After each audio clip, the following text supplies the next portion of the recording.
Hi, welcome to chapter 2 of my user manual, and today we're going to be talking about the science of intimacy. Intimacy can be different for everybody.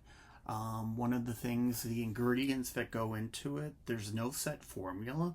It can be different depending on the culture, the age, the attachment style that that person has. One of the things about intimacy that you want to know is that it's a noun, not a verb, it's an action. There's a couple different intimate interaction styles.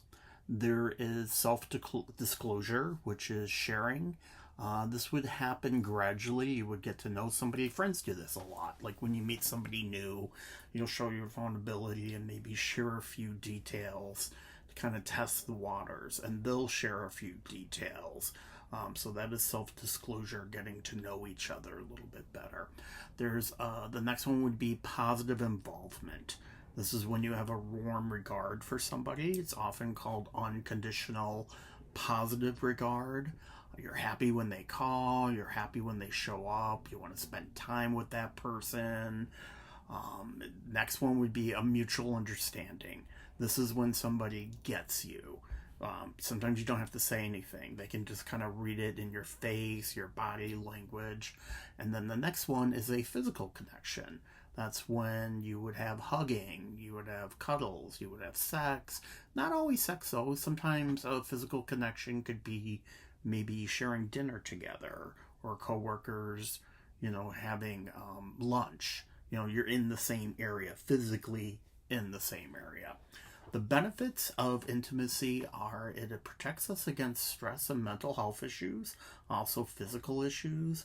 It buffers us for things that are hard in life. It's a lot easier when you can talk to somebody else and kind of take the load off yourself. It creates and sustains a positive mood, and it's closely tied to relationship satisfaction and stability. For me, with my intimate relationships, I do a lot of self-disclosure with people when I feel like the friendship is starting. I won't go into the whole when you meet somebody telling them everything, but I'll slowly start telling some people about hey, I'm in recovery for mental health issues. I'm in recovery for substance abuse. I would have to, the way I would start, it would be the right situation. So not just somebody I'd meet at Jewel, I wouldn't do that. But it would be somebody like, my friend Tara, who I met in class.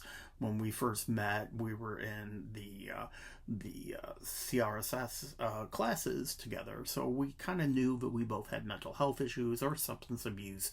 But it was slowly just kind of disclosing different things about ourselves and building up our relationship, and that's turned into positive involvement. I like when I pick up my phone and there's a text from her, and I like to be able to text her and say, hey, I'm having a bad day.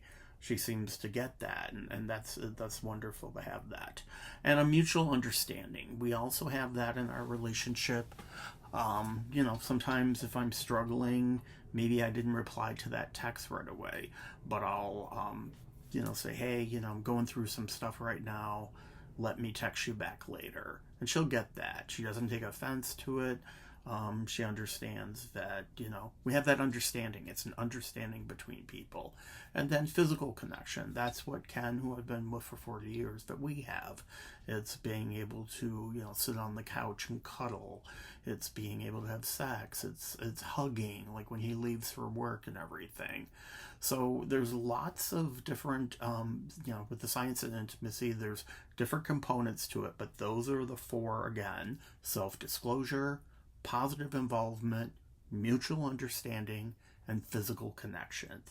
And once again, the benefits are it helps your mental health, helps your physical health, it creates a sense of positive mood and well-being, and it's closely tied to satisfaction and stability in relationships.